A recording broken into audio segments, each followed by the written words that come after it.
You're listening to Recovery Queen Melissa Presents Tales from the Trap. I'm your host, Melissa McMillan. I'm a recovering addict, a human trafficking survivor, and yes, a human trafficking convict.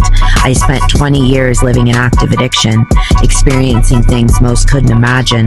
This podcast is where we tell the truth about the streets, about the system, about survival, recovery, trauma, and the people who never made it out. These stories are raw, real, and sometimes they're hard to hear, but you know what? They matter. This is Tales from the Trap. I was just talking and it wasn't even on. Hi. So this is not planned. I don't know what this is going to be called. I don't know what it's going to be about.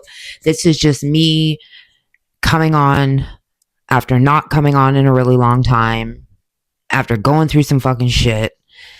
And this is just off the hop because I've had so many people be like, what's going on? And I was like, I'll be back. And this is me coming back. I have an episode planned for Truth and Reconciliation Day. We're going to talk about drug dealers that post up on reses and take advantage of that vulnerable demographic. And good segue. So lots has happened since I've been on last. Lots and lots. I'm not going to go into detail about it all. Trust me, bitch. But lots has happened. So I just got out of a virtual Zoom event. So I was asked and paid. Call me Joe Rogan, bitch. I was asked to be a guest speaker for Angels of Hope Against Human Trafficking.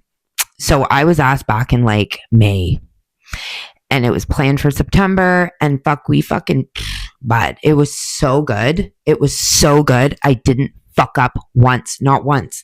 Spoke for a half an hour straight. Okay, it's all going to be posted to my TikTok. I'm currently uploading the whole speech right now, and I'll post it to YouTube too. It was so good. Almost 100 people were there, 70-ish. And then I had 2 people reach out the minute it was over asking if I would speak for them and their thing. I'm not going to say what it is. And next week, I speak Wednesday for a group called Thrive, and it's going to be a bunch of fathers of addicts. I already spoke for the mothers. Now I'm going to do the dads. And everything is just something happened in August. And I'm going to try really hard to not go into detail, but I have a hard time doing that. But something happened in August where I was not well. I was not good. My mental health wasn't good. I didn't know how anyone could help me. I was reaching out and trying to reassure myself that I wasn't going off the deep end. I was honest about everything. I was drinking a lot. But nothing, I was just in my house or in my yard, kids not around, whatever. I was completely, and this has never happened to me before. It's definitely not happened to me in recovery. I've had instances of this during traumatic events and active addiction, but never in recovery. And it started before the drinking. So I knew it wasn't that either. I was completely disassociated. It was like I wasn't in my life. It was I can't even explain it, but I've never experienced that before, unless it was around a traumatic event that I've had before, disassociation. After Kai was born and I went from labor and delivery to the mental institution, I've had things that have been fucked up that have happened that I've had disassociation, but nothing like this. And I couldn't explain it at the time what was happening. But I didn't know how the fuck to snap my brain out of whatever the fuck was happening. And it was scaring me because summer was quickly ending and school was starting, and it was like I wasn't myself, and it was scaring me. And I know now, looking back, it was just all a big recovery test. And I passed. I passed. I didn't smoke crack. There was no needles of fentanyl or anything like that. There was a mushroom trip. Holy fuck. I still have. So back in January, me and my friend microdosed a little bit of Molly. Okay. And that night, I went online and bought an ounce of fucking mushrooms. So my name is Melissa McMillan, right? When I get this bag of mushrooms that I completely forgot that I had ordered, when I get the bag, it says Melmac on it. And I was like, whoa, that's me. I've been called that my whole life, Melmac. So I was like, yo, that's weird. These mushrooms are terrifying. I took such a little fucking piece and was, bro, I'll insert, if I can find the video, I'll insert it here. I was dick high also, because that fucking racist, that was a fucking whole other story. We won't even talk about that. But it was a weird fucking couple months. It was just August. It felt like a long time, but it was only a couple weeks. And I did mushrooms, and I just didn't feel better. I didn't feel better. Like I was not myself. And, I was allowing like men around me, and I was like, you know, I was like more trap house Melly than I've been in a real long time. And like, I knew I wasn't going to like relapse, but I knew I was drinking a lot. But I was honest. And everybody around me just kept saying like, Mel, you're in your house drinking. You're not being crazy stupid. Like you're having a bunch of drinks and singing fucking 90s country music in the front yard. Like you're good, girl. 4 years ago, you were fucking sitting in jail on some human trafficking shit. Just, you're good. But I still was like, ooh. And I started to Google like harm reduction. And like sometimes this happens with people in recovery. I don't know why. It's like you're going to feel like you're going to jump out of your fucking skin unless you let loose a bit. And instead of relapsing and ending up in a fucking trap house and losing my kids and being a fucking hooker again, I decided I'm going to do a little bit of mushrooms, and I microdosed a little bit of Molly 2 times. And fuck, let me just say, sorry, I've been on antidepressants, anti-anxiety, antipsychotics, anti my whole fucking life. Since I was 14 years old, I was on antidepressants. I've been on every SSRI under the fucking sun. Prozac, Wellbutrin, fuck all the shit, Zoloft, fucking all of it. And then we won't talk about the benzos. So you need to chill. Like I was on meds forever, and I'm not anymore. I have medication that I take to sleep at night because I have like PTSD and that fucking happens at night. So I can't lie there awake. I need to have something that like knocks my ass out. And it does. But other than that, I'm not on anything for my mood. I'm not on anything. And I don't want to be. So I was like Googling microdosing Molly, and fucking my buddy had some fucking really good clean fucking Molly. We weighed it out, and harm reduction saves lives. That's all I'm going to say. Harm reduction saves lives. Because I was not myself. And I'm not saying that I think I was going to go out and relapse and I needed to fucking do harm reduction order. But maybe it made me feel better. It took my brain out of some weirdo destructive fucking loop that it was in.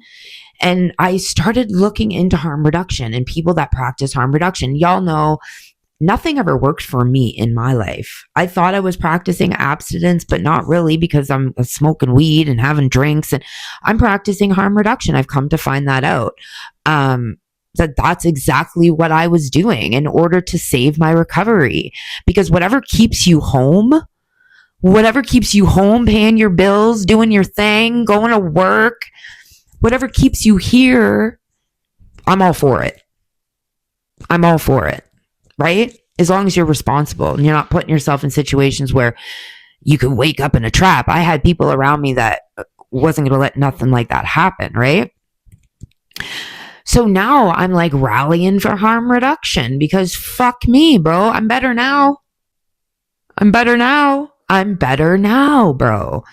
I wasn't good for a minute. I was like, what is going on? I'm completely disassociated. It was like, it wasn't my life. That's the only way I can explain it, is it wasn't my life.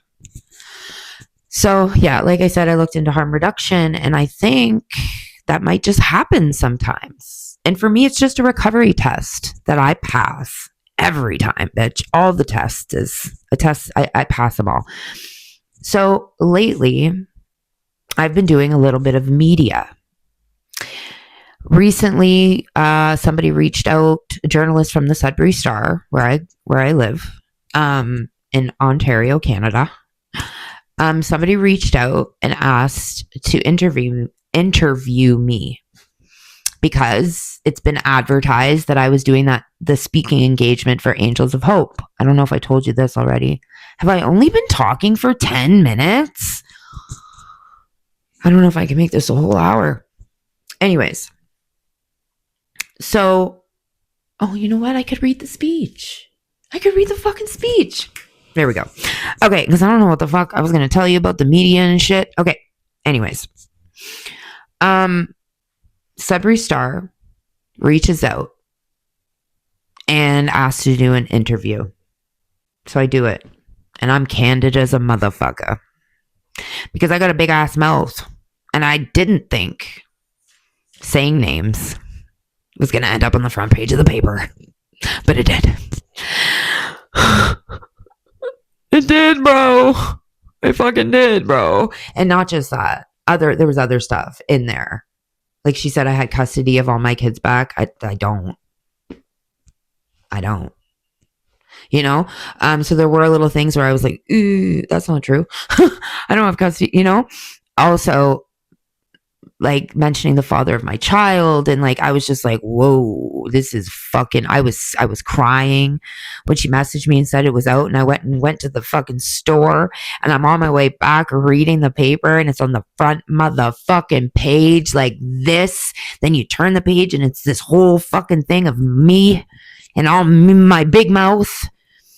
Do they not drop my fucking baby dad's name and his charges? And I told her everything. It would be up to me to say, hey, don't put that in there. And I didn't.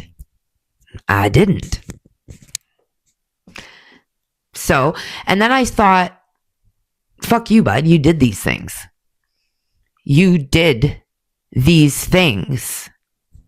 Nothing about my story is a fallacy. Show me the lie. Show me the fucking lie, bruh. You can't. But that's why I made sure to say in my speech tonight that I don't tell my story to vilify anybody. We were all in a fucked up place. Like, not the fucking trafficker baby dad. He's always in a fucked up place. Jail. Anyways. But like my other one, like no, we were all fucked up. And I don't want me telling my story taking away from anything he's achieved, because he's changed his whole fucking life. So I make sure to say that. But it doesn't diminish the fact that it is what it is. It is what it is, and it was done, and it is not a lie, and that's the truth. Regardless, like, that'd be my victim who has her own narrative in her head, starting a podcast and calling me the trafficker, and me getting angry about it. If it's her truth, my truth is actual, like, truth. Like, I don't lie. Bitch, I can't lie. Ugh, stresses me out. Oh, it stresses me out. I had a big lie this summer. I had to come out with it. I finally did, but it was stressing me out. I don't lie, not anymore. Oh, so much has happened. I don't want to like dox my sister-in-law, but she went through some shit too, and I've been dealing with cops for fucking a week now straight, bro. There's so much I want to tell you about this fucking lunatic, but I can't. So just let me say, if somebody that doesn't have a criminal record has a conflict of interest with the entire fucking office of the crown attorney in the city, who the fuck is this chick? That's all I'm saying. That's all I'm saying. That's all I'm saying. You have no clue what the fuck I'm talking about. And that's okay. That's how we jive around here. Y'all read between the lines. So anyways, Sudbury Star put beautiful. I'll put the picture up. Beautiful photo. I look really old. My hair is bad, but it's a nice professional picture. So whatever. So I did that. And then an investigative journalist called me and wanted some fucking tea, and I gave her the tea. Because fuck you, bud. I don't keep secrets no mo. I don't keep secrets no mo. Just call me Henry Hill. I'm not in witness protection though. But anyways.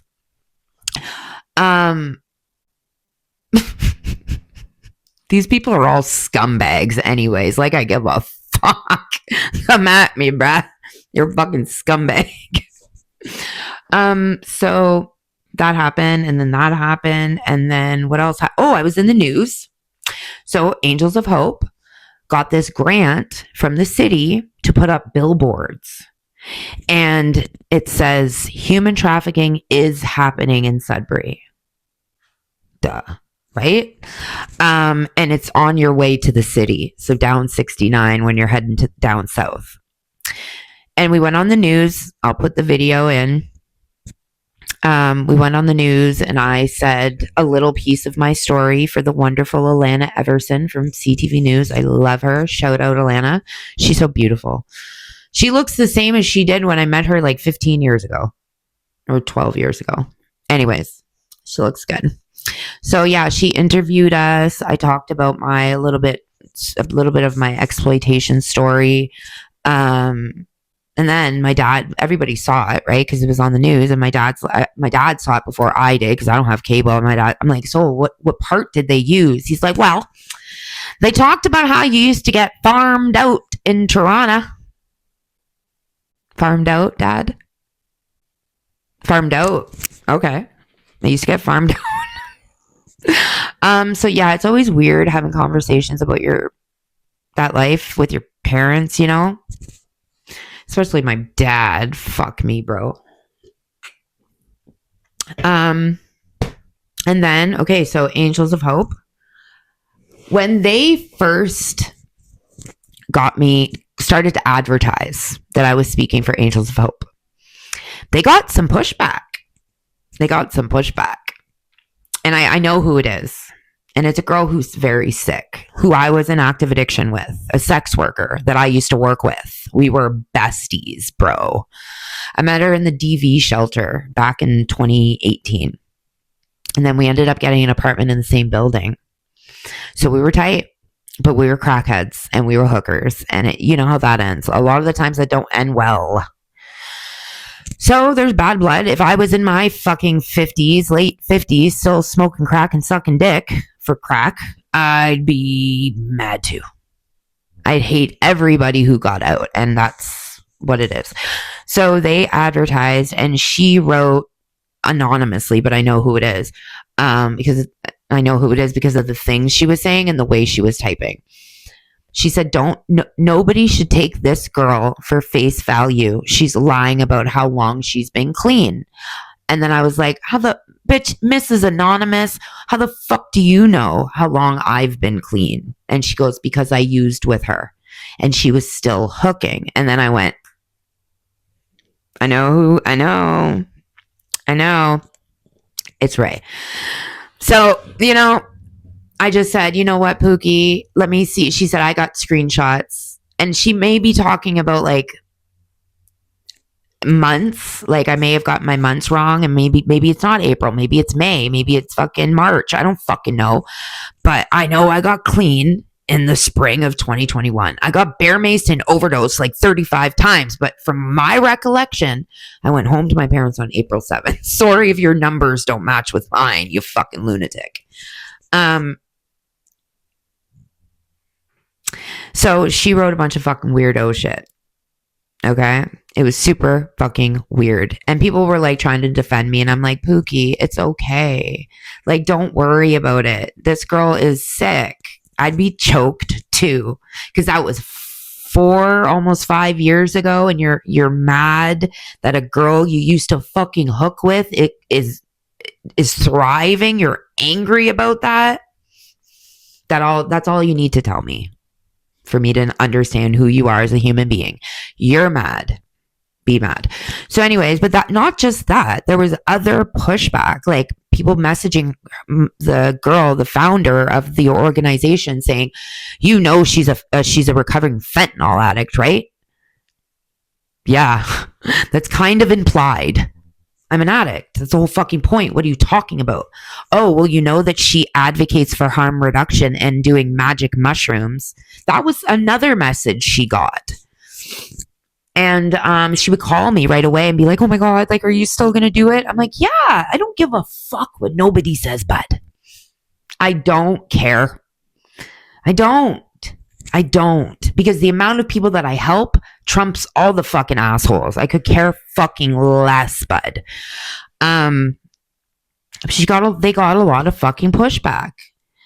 And then, so I go on the news, right? And my victim has like mental health, like schizophrenia, like developmental disabilities.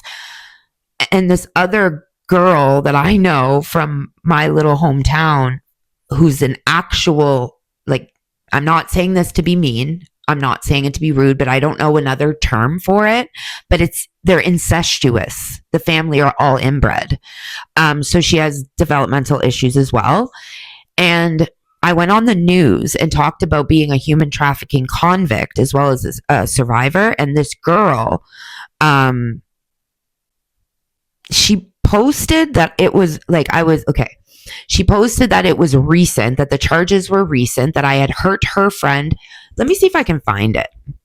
Okay, so it says, see this effing creep. And it's literally my profile picture with my child. First of all, bro, if this bitch ever, the fuck. You see this effing creep? I just found out she spent the last 2 years trafficking my dirt poor, mentally challenged friend to her own Johns, one after the other. She got 2 years house arrest, 1 year probation. Not true. While my little friend has terrible memories of people hurting her and doing that while she cried. You gotta not take the law into your own hands and just rely on the justice system. But I am pleased to make mention here to everyone that this broad is stuck at home now for 2 years on an ankle bracelet. No ankle bracelet, bitch. Sorry, Steffi Benham. Anyways. So, in case anybody who's got beef with this chick, she called me a stink turd. That's the only part she got right. I'm a stink turd. I'm just saying she's at home, alone, and helpless. The fuck, Pookie. Stop. So they seen me on the news, right? They seen me on the news. And the girl who accused me and lied through her fucking teeth and not just lied on me, lied on other people too. Remember that? Saw me and told her friend, like it just had happened, even though it was 5 years ago. It's all over. I'm not even on probation anymore, Pookadook. And that's why when somebody asked me, somebody actually, because that post on Facebook was sent to me about 35 fucking times. Everybody saw it. Everybody saw it. So people started asking me on my TikTok, did you get permission from your victim? And let me just fucking say this, okay? Once and for fucking all. I said this tonight. My story and that person's story have fuck all to do with each other, homie. Because her narrative and what actually happened aren't exactly the same fucking thing. So I will never give a fuck to ask her permission to tell what happened to me. She can tell what happened to her. She can tell whatever the fuck she wants. I implore her to, if that's going to help her. Start a podcast, build a platform. Come on here and tell your fucking story. But while I'm doing it, I'm not asking for anyone's fucking permission to do fuck all. Just so you know. So no, I don't. My victim has created her own victimhood, which is whatever. She's a survivor of sex work. She's not a survivor of human trafficking. And I will die on that fucking hill. Come at me, bruh. What happened to me was far worse than doing calls willingly. Fuck off. You ever get raped on the stroll, Pookadooks? Shut the fuck up. And it's not a competition, but don't lie on fucking people and then come out here cosplaying victimhood. That shit's fucked up. Anyways, that being said, I did the Angels of Hope thing tonight. Amazing. Amazing. Opportunities now. Right away. 2 more speaking gigs. Like, I'm just over the fucking moon. 70 plus people there. Feedback was phenomenal. And you know what? I'm going to read it to you. Excuse me, because I think it's really fucking good. I do. Okay. So, hi, my name is Melissa McMillan, and I'm here to tell my story. I'm not here to sugarcoat anything, though. My story is raw, unfiltered, and unfortunately extremely common. I'm going to tell you my perspective on an industry, and the industry of exploitation, an industry that I was in and out of for 15 years. But tonight I'm going to call it sex work because that's what society tells us we're supposed to call it. Now, that's the politically correct term, not prostitution. Sex work. So my perspective may not be your perspective, and that is okay. And all I ask is for you to take in what I'm about to share with you with an open heart and an open mind. If you have questions at the end, I implore you to ask. If you need clarification, please let me know. My phone's going to die. But for right now, I just want you to listen. So it's important to me that you understand that the Human Trafficking Act of Canada is made up of offenses that many girls and guys in active addiction are committing every day without even realizing it. And here's another hard truth. The likelihood of somebody who's been exploited in the past going on to exploit other women or bringing other women into the industry is very high too. That's what happened in my life and the lives of hundreds of women that I have heard from since coming out with my story publicly 4 years ago.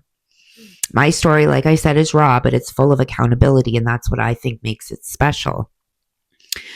I don't tell it to glorify anything or vilify anyone, and I also don't tell it to trigger anyone. So if anyone is triggered by what I'm about to say tonight, please reach out to Angels of Hope for resources and support. So quickly before I start, I want to read you a message that I recently received from a woman, a survivor, but also a woman who was charged under the Human Trafficking Act of Canada. She says, I have a similar story, girl.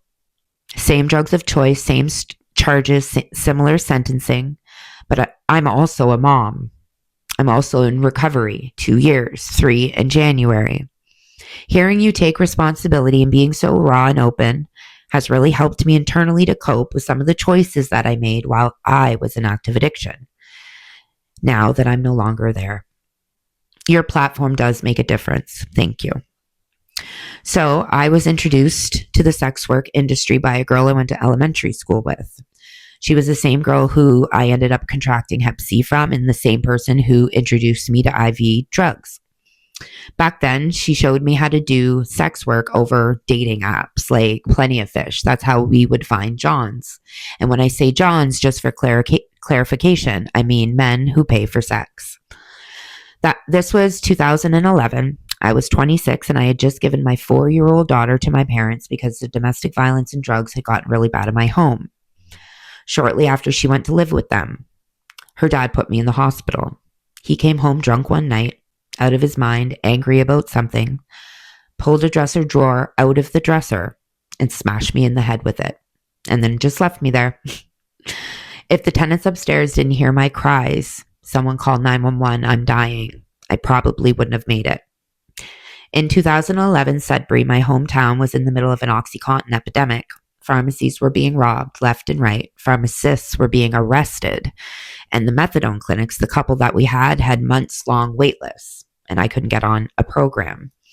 I remember my little brother going to buy methadone on the street and coming to this little room that I was renting before work every day just to dose me methadone to make sure I wasn't sick. That's how I got into sex work. It was to survive opiate withdrawal, which is really common. That's how a lot of women get into the industry. I started using drugs when I was about 14. It's really young, I know. And when people ask, why did you even start doing drugs in the first place? I have a really hard time answering that. Because I had 2 loving parents growing up. I had a beautiful childhood, okay? I didn't want for nothing. I grew up in the suburbs. I had a big house, big pool in the backyard. I went to Disneyland. I had a lot of friends. But I also had a predisposition to addiction. And by the time I was 17, someone had offered me an Oxy. It was my friend's stepdad. He was selling 10 milligram OxyContins for $5. At the time, we were partying, going to raves and stuff. It was the early 2000s. Doing ecstasy, just harmless shit, really. And somebody offered me an Oxy. I didn't even know what it was, but they said it would make me feel better. I would come down better. And I took it. And then before I knew it, I was walking into my first methadone clinic. So I'm going to fast forward a bit to when I got pregnant in 2013. I managed to get clean for a bit. I was off the streets and doing much better. But with me, past behavior is a really good predictor of future behavior. And I knew it wasn't going to be long before I was back in the streets doing sex work and using drugs. So in 2014, I had another daughter. Now my 2 youngest daughters only 14 months apart. That's 3 little girls. Though I was still using, I was what you would call a functioning addict. What I mean by that is I had a house and a car. My kids were well taken care of. We had food in the fridge. I was stable, addiction-wise. On the outside, we looked like a beautiful little family, and for a while, things were good. Raising my girls with their dad were some of the best times of my life. But in 2016, my partner, who had an addiction himself, showed me IV cocaine. I tried it for the first time. Within 90 days, my family had to take my kids, and I was back out in the streets doing sex work. That's how fast it can happen.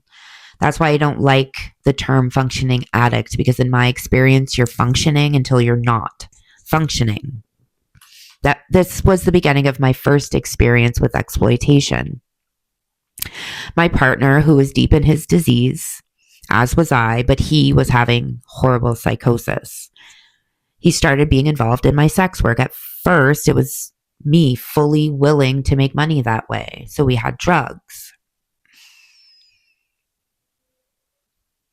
There was no shift that I could pinpoint now looking back, but one minute, he was just happy to go along with it, happy that we had money for drugs, and the next, he was involved. He was making me go sleep with his friends. He would wait in the driveway, or he'd force me to trade sex for drugs, for drug dealers.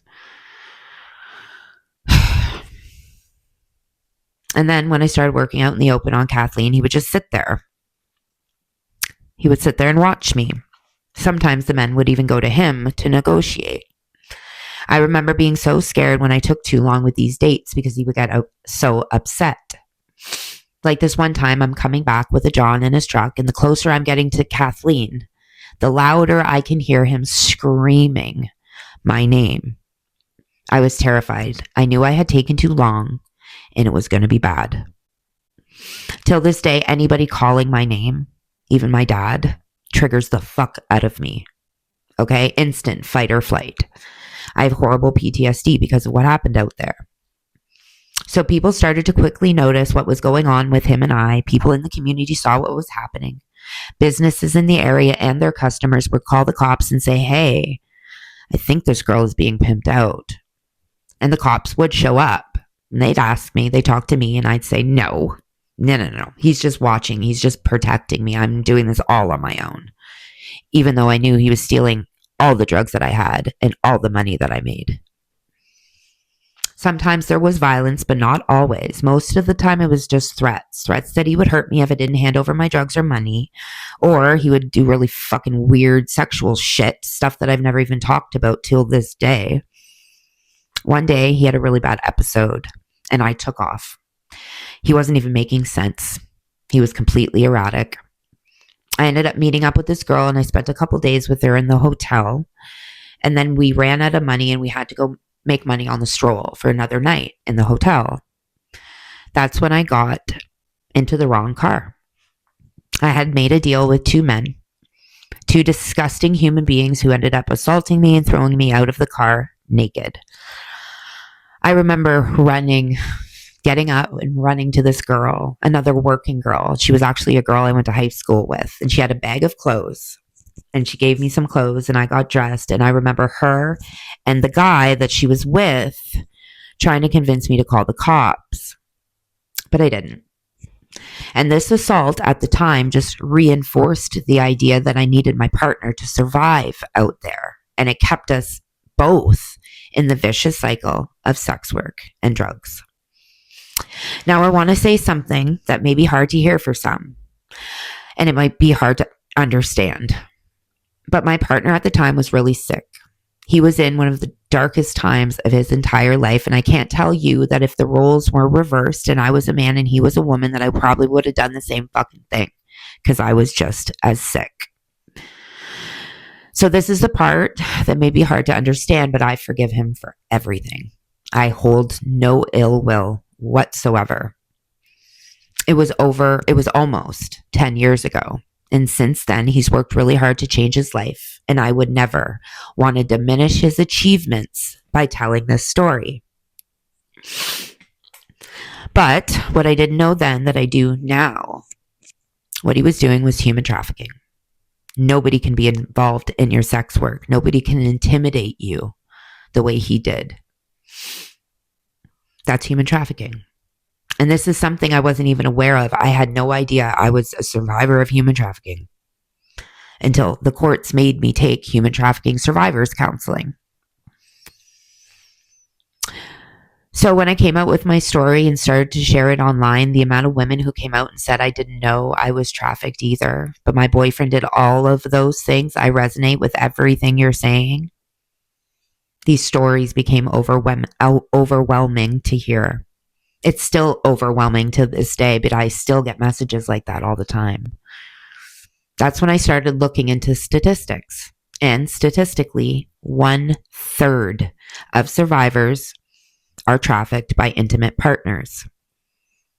And let me tell you, the amount of women in active addiction who told me that their partners made them turn tricks for drugs or trade sex to drug dealers. And that's a good segue into my next experience with exploitation.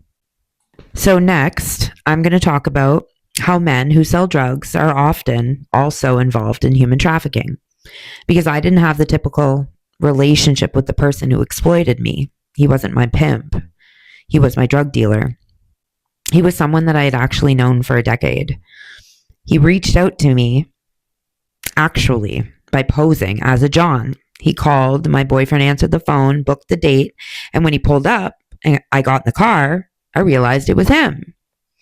He told me he could help me, that I shouldn't be doing calls off Plenty of Fish, that he could put up ads on Backpage.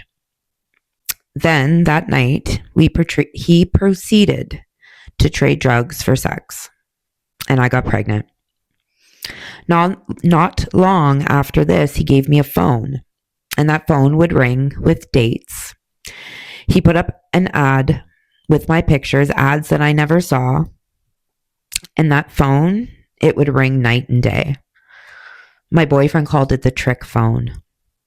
He even made a deal with a woman in active addiction so I could trick out of one of the rooms in her apartment. When this was all happening, I was actually convinced he was helping me because he never took any money from me, right? He wasn't my pimp. No, maybe not. But he was my drug dealer, and he knew every single dime I made would go to him. Eventually, we lost touch, but 9 months later, in June of 2017, I had the baby. I was living on the streets at the time and went from labor and delivery to the mental institution. The baby, he was adopted by a family friend. Ironically, she's the same woman who called 911 back in 2011 when my boyfriend smashed my head with that dresser drawer. After that, we had become friends. Jamie Lee has always been my saving grace, and I owe her an eternal gratitude for adopting that baby boy and giving him the beautiful life that he has today. Later, the drug dealer, the man who gave me the phone, he was arrested for a bunch of human trafficking charges and a bunch of sexual assault charges. He was sentenced to 7 years in prison in 2019. Nothing having to do with me. But I did meet the woman who was his victim. I was in detox after the baby was born. That's when I met her. She told me what happened. And that's when I realized this is just what he does. That man is back in our community free as we speak. From 2018 to 2020, I was in and out of jails and rehabs and detoxes and institutions. I was deep in active addiction and sex work. I had an apartment though, what looked like stable housing. I was even seeing my kids, but they were in the custody of everyone else. I was doing sex work still and drugs all day long. I had other girls staying with me too who were doing sex work. We would pool whatever money we had made to get drugs. That's just how we lived. That's what our day in and day out was like. In October of 2020, I just gotten out of the mental institution after having a really bad overdose on fentanyl, and it really fucking scared me. I stayed in the hospital for over 3 months, and I did 13 rounds of shock treatment. I would have done anything to get better, but nothing worked. It was in the middle of COVID. I was walking into my apartment, into the lobby, and I met a girl. As soon as I met her, I knew there was something off about her. She had mental health problems or something. She was a lot older than me, but acted a lot younger. She asked if I could find her speed pills, and I did. And we ended up hanging out for a couple days. She was at my apartment. We were just doing drugs, but then she wouldn't leave. And my friends started getting mad because she had no money and she was just begging for drugs. So I had to tell her she had to go. And that's when she said, no, I'll do what you guys are doing to make money. I remember looking at my friend and her being like, no, Mel, no. But I was sick.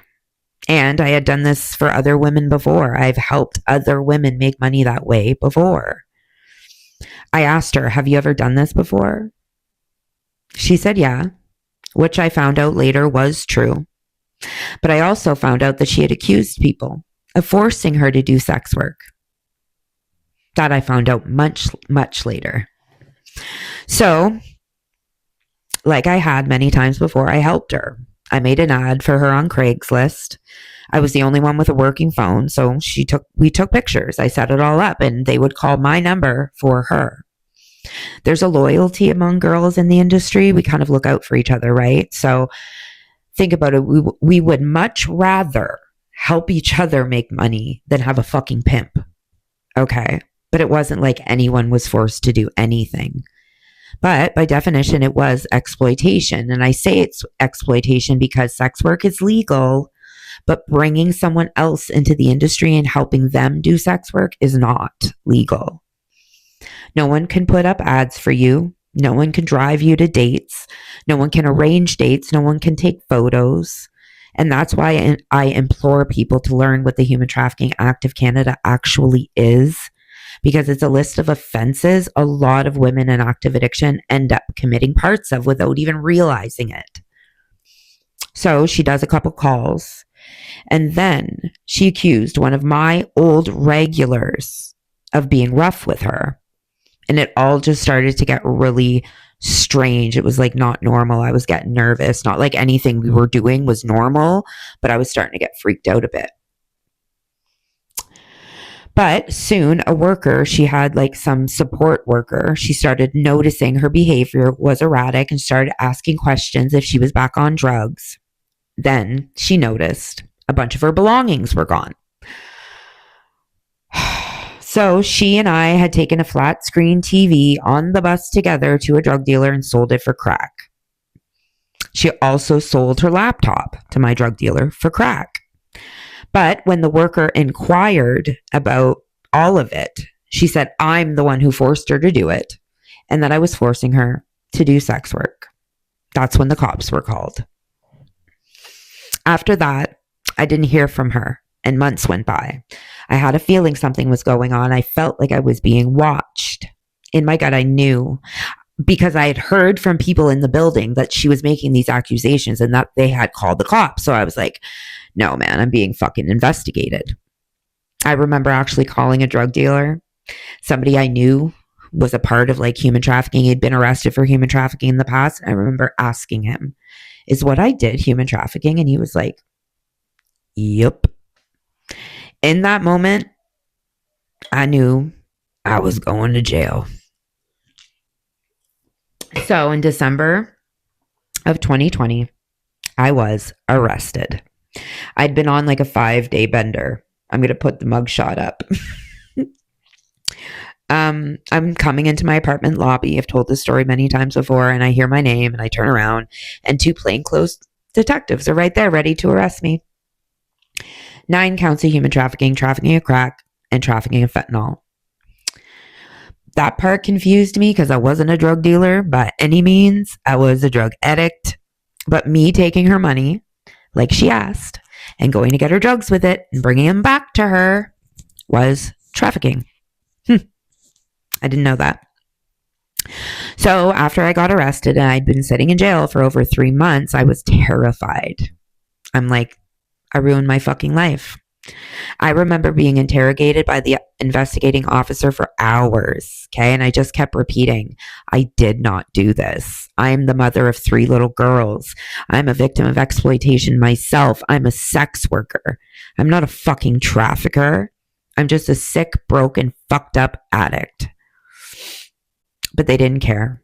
I felt like because I was a woman, they wanted to make an example of me, and because of who the father of my child was. A man who was, at the time, serving prison time for human trafficking. And I think they thought I was a madam. I absolutely was not. I was just a sex worker trying to make money for drugs and helping other sex workers make money for drugs. I also want to make something very clear, because when people ask me this question, I get a little heated. Did I ask the victim to tell the story? And the truth is, her story and my story have nothing to do with each other. Her narrative and what happened are not exactly the same thing. I pled guilty to what I was guilty of, for taking her money, knowing it was made in the commission of sex work, but I did not force her to do anything. I did not withhold her medication. And when a wellness check was done on her, at the same time she said she was in my apartment being forced to do calls, they found her sleeping in her own bed. Not chained, not being hurt, alone. What I've come to learn is people in active addiction, sometimes to save face or out of fear, they put accusations on people. And this wasn't the first time. I found out much later, when I was in jail. I'm on range with a girl who knew her, who told me they were all hanging out at a trap house and that girl was there. And the phone rang and it was a John. And the John was like, can you get me a girl? And the girl's like, yeah, anybody want to make $100 with this guy? And the girl said, yeah. And then turned around after she did the call and said the girl forced her. She was charged with human trafficking too. That's why I have a hard time feeling any guilt for not asking her permission to tell my fucking story. Because her narrative and mine are not the same. So my lawyer assured me that if I continued to stay sober after I got out of jail, I had a really good chance of beating the charges, or at least a number of the charges, because a lot of her story and her timeline just wasn't adding up. At times when she told the police she was being forced to do calls, she was actually at home, found alone in her apartment. And not only that, we were actually seen on camera taking the TV together. She was doing it willingly. Nobody was forcing her to do anything. But in the end, the Crown decided that I was going to have to plea out to at least one human trafficking charge. Material benefit. Part of the Human Trafficking Act. So it means I took money from her knowing it was made in sex work. I was terrified of the charge because I'm a mom. I knew in spring of 2021 when I got out of jail that I was either going to have to get better or I was going to end up dead or in prison because there's a 5-year minimum mandatory on that charge. So I decided I was getting better. And April of 2021, I went home to my parents and I never looked back. I was very lucky. I only ended up with a year's house arrest. I had a really good probation officer who took a chance on me. She gave me leniency so I could still be a mom. I could take my kids to school. I could do extracurricular activities with them. She allowed me to create structure in my life when I hadn't had that in a really long time. So I stayed on house arrest at my parents' with my children. And when I got custody of my 2 oldest daughters back and we moved out into our own home, I did 2 more years probation without incident. And since then, I've made it my mission to educate people on what human trafficking actually is. It's not what you see on Netflix. Okay, it's not the movie Taken. It's not the movie Freedom of Hope. Sometimes trafficking is just a boyfriend making his girlfriend do calls for drugs. Sometimes it's a drug dealer allowing a female addict to rack up a drug debt and then work it off in the telly. Sometimes it's a drug dealer doing trades for drugs, sex trades, Or sometimes it's a drug dealer helping a girl do sex work because he knew every dime she made was going back to him. For me, sex work and addiction weren't separate in my life. They were part of the same cycle. It started because I was sick. It continued because I was exploited, but through it all, I made choices I deeply regret and I faced charges and consequences. I ask you to look at the Human Trafficking Act and see how it's made up of offenses that can easily criminalize women who are just trying to survive. Trying to survive one of the most debilitating mental health crises a human can experience, substance abuse. Most of us were not out there trying to hurt people. We were trying to survive. We were trying not to be sick. I've witnessed countless acts of human trafficking in the 18 years that I was out there, but I've never seen someone be kidnapped. I've never seen someone be drugged and forced to perform sex acts against their will like a sex slave. I truly believe that if we start looking at human trafficking for what it really is, not the sensationalized version we see in the movies, but the reality that's right in front of us, everything can change. And I've given you a lot of examples of what to look for. Women caught in active addiction with partners who are also in active addiction. Women whose drug dealers are not only selling them poison, but conspiring to get them into the sex trade, knowing all the money is going back to them. Like I said, the amount of women who reached out since I started sharing my story is actually crazy. So many of them have told me that their boyfriends or dealers controlled them, traded sex for drugs, or trapped them in debt, and then made them work it off doing sex work. If we're willing to see trafficking for what it is, we'll realize it's not always strangers in chains. It's much closer most of the time. In closing, I want to say this. I know there are hundreds and hundreds of women across the country stuck in the vicious cycle of sex work and addiction. I know there are women who brought others into the sex trade not out of malice, but out of desperation. I hear from these women every single day. So I implore people not to vilify these women before listening to their testimonies. And now I'm going to speak to the woman still out there, the one who can't remember the last time she slept safe, the one who keeps saying just one more hit, just one more date, just one more night, to the one who looks in the mirror and barely recognizes herself. I need you to hear me. You are not what happened to you. You are not what you had to do. You are not the names you were called or the bruises or the mug shots, and you're not the dope sickness either. You're a human being. You're a daughter, probably a mother, maybe a sister, but above all, you're worthy of love. And I know it feels impossible. I know it feels like you sold every piece of yourself just to survive. But listen, your story's not finished. There is a part of you they could never take, a flame that never went out. And that part of you, the real you, it's still in there. Trust me, and she's waiting.